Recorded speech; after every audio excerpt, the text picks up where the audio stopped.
What's up, Beaners? Day 41? 41? I haven't really been filming anything due to the fact that it's a bunch of small, shitty work.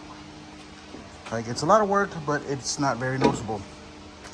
I started running new speaker wire from the dash opening all the way to the driver door, this door,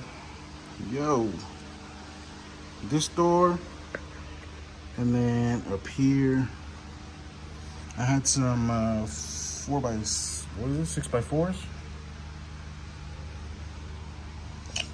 Anyway, I had some Pioneers hiding in a bin, so I went ahead and put those on. I got new wiring for those, and then I also went ahead and finished wiring up the air compressors. I got a distributed fuse block, feeds the relays, and the relays are triggered from the airlift. I tried setting it up as like it having dual compressors with from the second harness, like if you're adding a second harness. But the Air Zenith relays are triggered with 12 volts, and the signal coming out of the airlift wiring to trigger the second compressor triggers to ground. So I couldn't make that work, so I ended up just splicing both triggers to the one compressor output on the main harness for the airlift.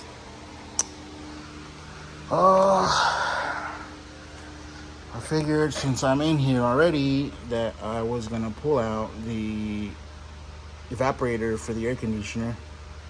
That was a pain in the dick.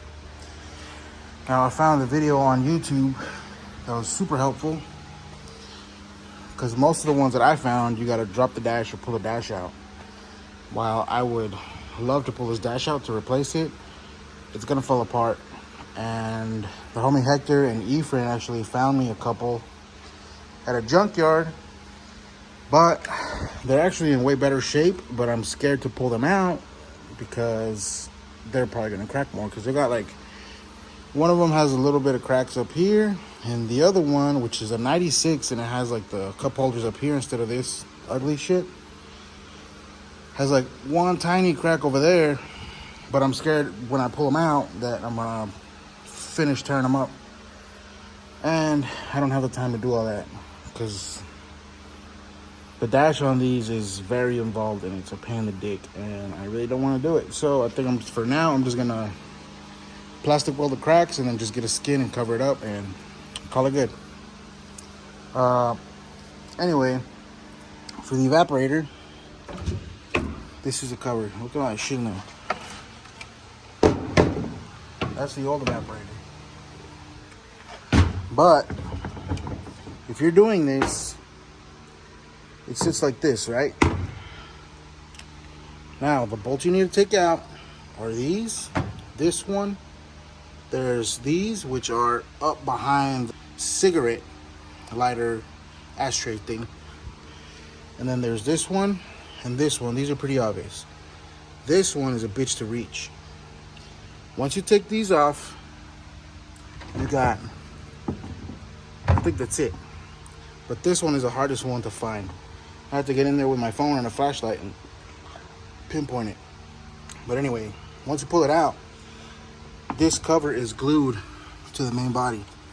So you gotta pull on it, and you gotta pull on it hard.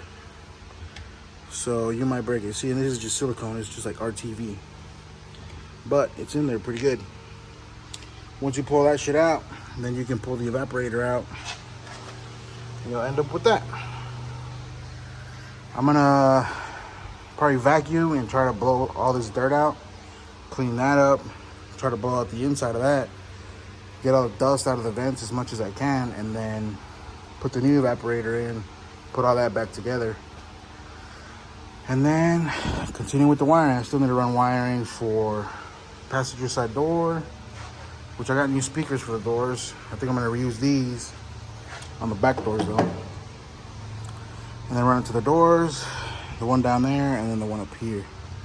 And I have a new amp kit. I'm gonna go ahead and run that, like the RCA cables and the trigger wire, from here to the back, and the power wire is gonna have to end up going all the way to the battery in the back of the truck. So yeah, we're getting there. It's not, I mean, there's not really much to film about. It really isn't. It's just a lot of small shit that takes a lot of time, and it's really annoying. Oh, I also got a new blower too. This one was kind of weak and it was making some shitty noises.